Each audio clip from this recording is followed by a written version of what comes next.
Hello everyone, my name is Anna Mik, and I am a part of our Mythical Childhood team at the University of Warsaw.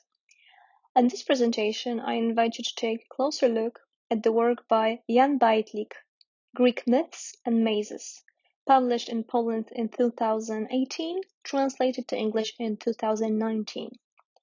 I first analyzed this book for the Our Mythical Childhood survey. The link to the entry you can find in the description box.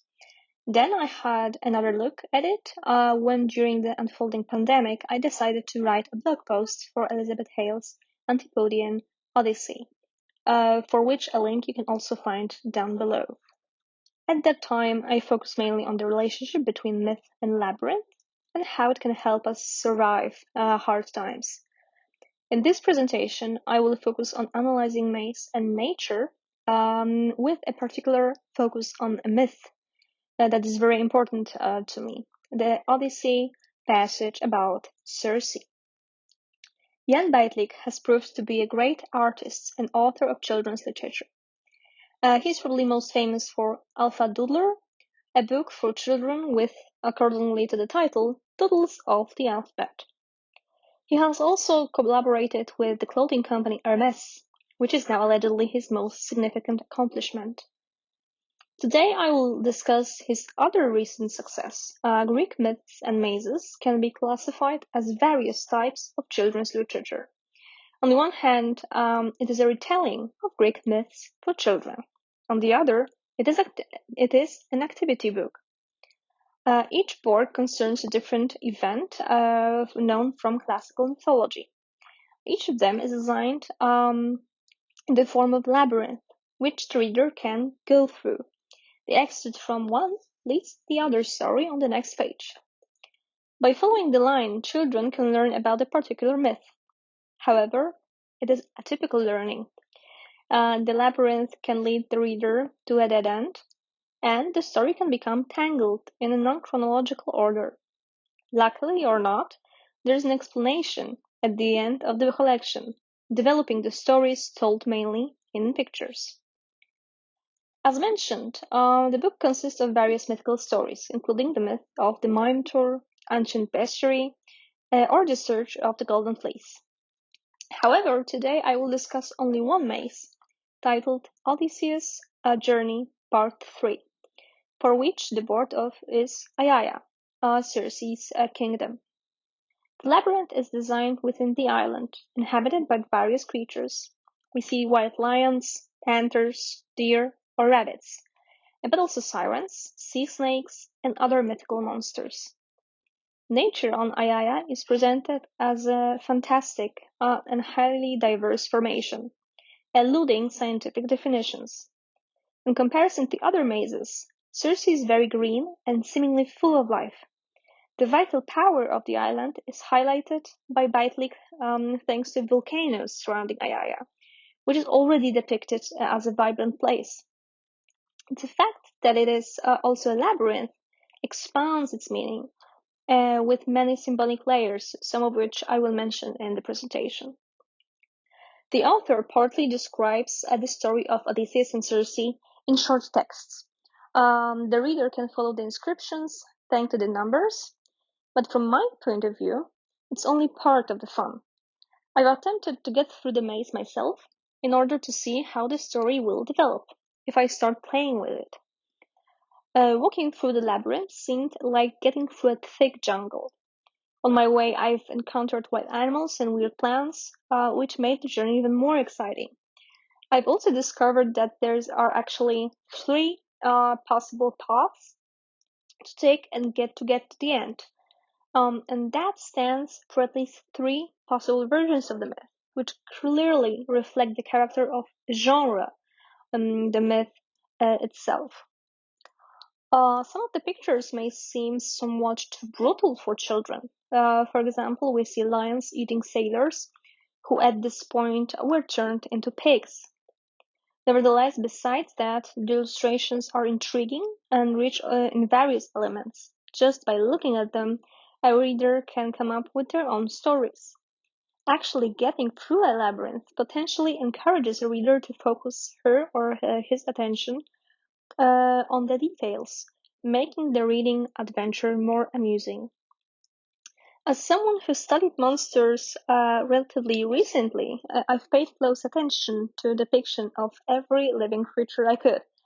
The most intriguing for me in this case were sailors turned into pigs. In several pictures, we see them halfway through their transformation. This can make the reader question the true nature of a human biologically being an animal as well. On the illustrations, sailors look like monster hybrids, maybe no different from sirens or a minotaur. Their hybridity resonates with monstrosities in other mazes as well.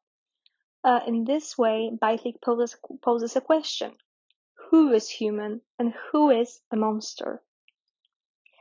Another issue of this maze to be highlighted is the fact that Circe's kingdom is strongly connected to nature, which automatically inscribes this motif in the ecofeminism discourse.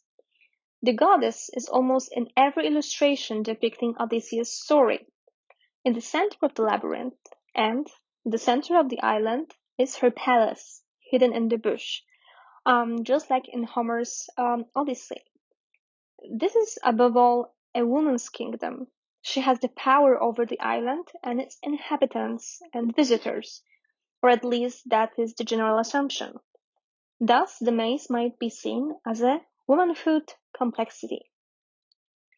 Julia Fiodorczuk, Polish poet, essayist, and researcher, highlights, quote, ecofeminism is usually defined as a part of feminism, which stems from the conviction that there is a connection between the marginalization of women in patriarchal society and the destruction of non-human nature. End of quote. What is more, she asserts that ecofeminism stands against all forms of aggression, including warfare, which is a crucial context in the case of Odyssey. Odysseus, coming back from war, is marked by death. He enters Circe's world, which represents life.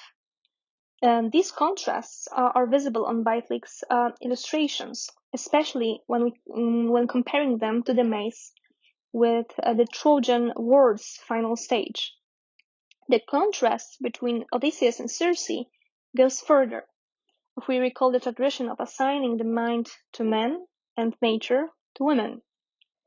Even though the hero enters the goddess's kingdom, he still has the skills to defeat her, as evidently her magical powers cannot beat his intelligence.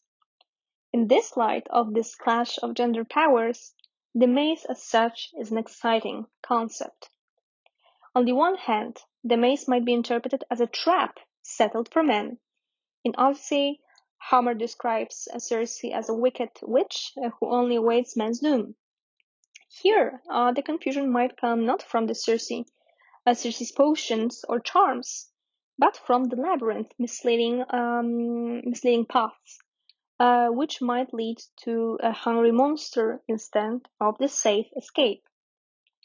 On the other hand, the maze, and most importantly, getting through it, requires a set of intellectual skills, which in this case are in favor of Odysseus. Even if we assume that Circe created the labyrinth, it seems to be a null obstacle for the hero. Then, with what II represents, is Circe's failure. Maybe it was already a failure since the moment of man entering II's sacred grounds. This depiction can be seen as a colonization of womanhood, at least in the light of ecofeminism. In the context of psychoanalysis, the interpretation of the myth can go even further. Odysseus entering Circe's woods through the maze can be read as entering her body.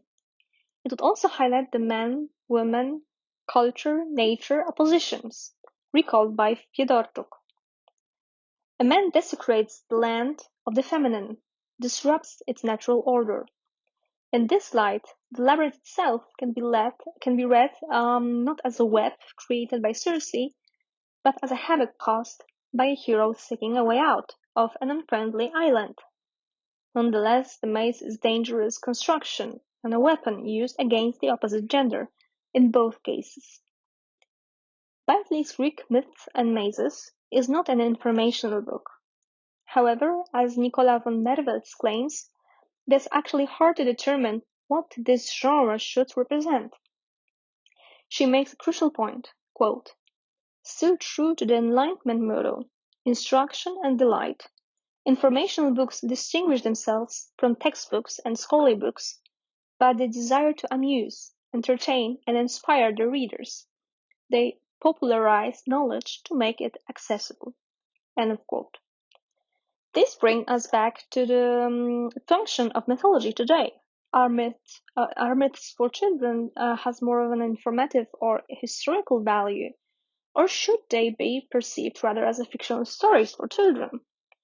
In my viewing, they are somewhat both, which make mythologies for children harder to classify and therefore to describe their structure.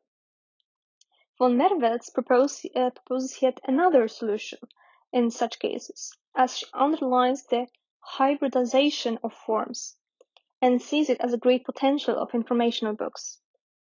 Fun fact is that Google tells us that the genre of Greek myths and mazes is maze, which broadens the meaning of the maze by one more category. To be maze here is also a genre. As a multimodal book, Greek myths and mazes stimulates reader in many different ways, and it is an activity book, informative book, informational book, picture book, and mythology.